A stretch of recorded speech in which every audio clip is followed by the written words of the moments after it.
रहमतुल्लाहि व बरकातहू। जब तक असदुद्दीन अवैसी साहब यहाँ नहीं पहुँचते, आपकी अगर इजाज़त हो तो थोड़ी बैटिंग मैं यहाँ पर करना चाहूँगा। यूं ज़मीं पर बैठ कर क्यों आसमान देखता है, पंखों को खोल ज़माना सिर्फ उड़ान देखता है। यूं ज़मीं पर बैठ कर क्यों आसमान देखता है, पंखों को खोल ज़माना सिर्फ उड़ान देखता है। लहरों की तो आदत होती है शोर मचाने की, लहरों की तो आदत होती है शोर मचाने की। ज़माना सिर्फ आपके बीच जनाब बैरिस्टर असदुद्दीन अवैसी साहब आ चुके हैं। लहरों की तो आदत होती है शोर मचाने की, लेकिन मंजिल उसी को मिलती है जिनकी नजरों में तूफान होता है। आज ये जो शोर मचा रहे हैं, इस शेर के अंदर जो कह रहे हैं लहरों की तो आदत होती है शोर मचाने की, ये लहरों का मतलब है नरेंद्र मोदी।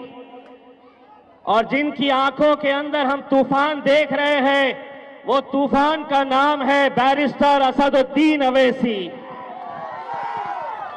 मेरे भाइयों, एक सफर जो हैदराबाद से शुरू हुआ था, वो आज हिंदुस्तान के कोने कोने तक पहुंच चुका है। और यकीन मानिए, ये सफर जो आप लोगों ने हैदराबाद से शुरू किया था, आज उसकी हकीकत ये है कि मुंबई के दादर जैसे इलाके में, वो दादर इलाका जो शिवसेना का गढ़ माना जाता था, आज से 1 महीना पहले उस गढ़ के अंदर, दादर के शिवाजी पार्क के अंदर, वहां पर एक तरफ जहां बाल ठाकरे का घर है, दूसरी तरफ राज ठाकरे का ऑफिस है, उस घर के अंदर जाकर बैरिस्टर असदुद्दीन अवैसी साहब ने ललकार के आए हैं। जो सफर यहां से शुरू हुआ था, बहुत सारे लोगों ने शिवाजी पार्क की तकरीर के बाद हमसे ये कहा कि असद अवैसी साहब, इनके बारे में इतना हम बोलते हैं, क्या वजह है कि आज हम उनके खिलाफ कुछ बोल नहीं सकते? उन्होंने इतना अच्छा कहा है, जो मुखालिफिन थे, जो शिवसेना के और भारतीय जनता पार्टी के लोग थे, उन्होंने खुद इस बात को कबूला कि हमें तो असद अवैसी के बारे में बहुत कुछ बताया जाता था, लेकिन उनकी तकरीर सुनकर आज हम भी उनके फैन हो गए हैं। हमसे किसी ने कहा, ये अवैसी साहब हैदराबाद में इतने सालों से जीत कर कैसे आते हैं? हमने कहा, एक बार हैदराबाद जाओ तो तुम्हें पता चलेगा वो कैसे जीत कर आते हैं। वो इसलिए जीत कर आते हैं कि यहां पर बच्चा हो या बूढ़ा हो, हर एक की जबान पर बस एक ही बात है, बच्चा बच्चा मीम का, बच्चा बच्चा मीम का।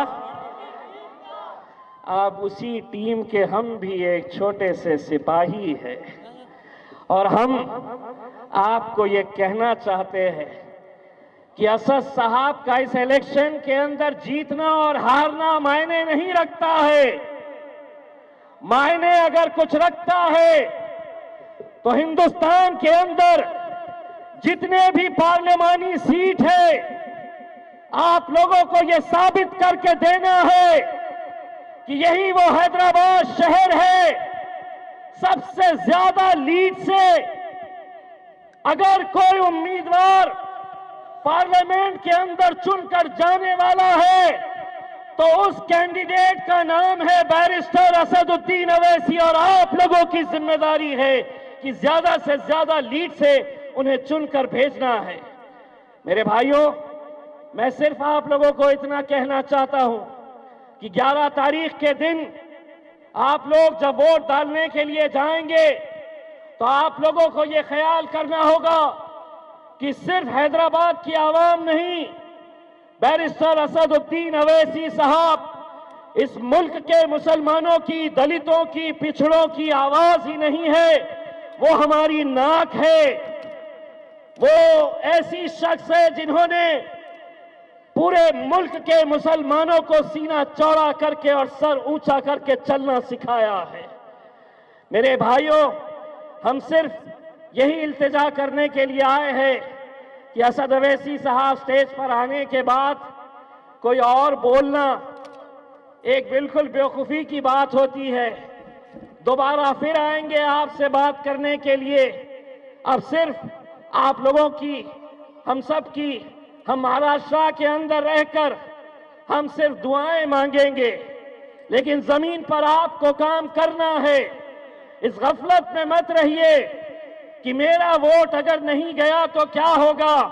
असद साहब तो वैसे भी जीतने वाले हैं। हाँ, इंशाअल्लाह असद साहब वैसे भी जीतने वाले हैं, लेकिन वो एजाज आपके सर जाना चाहिए कि हैदराबाद ही एक ऐसा मुकाम है जहां की आवाम ने इस पूरे मुल्क में सबसे ज्यादा अक्सरियत से अगर किसी को चुन कर दिया है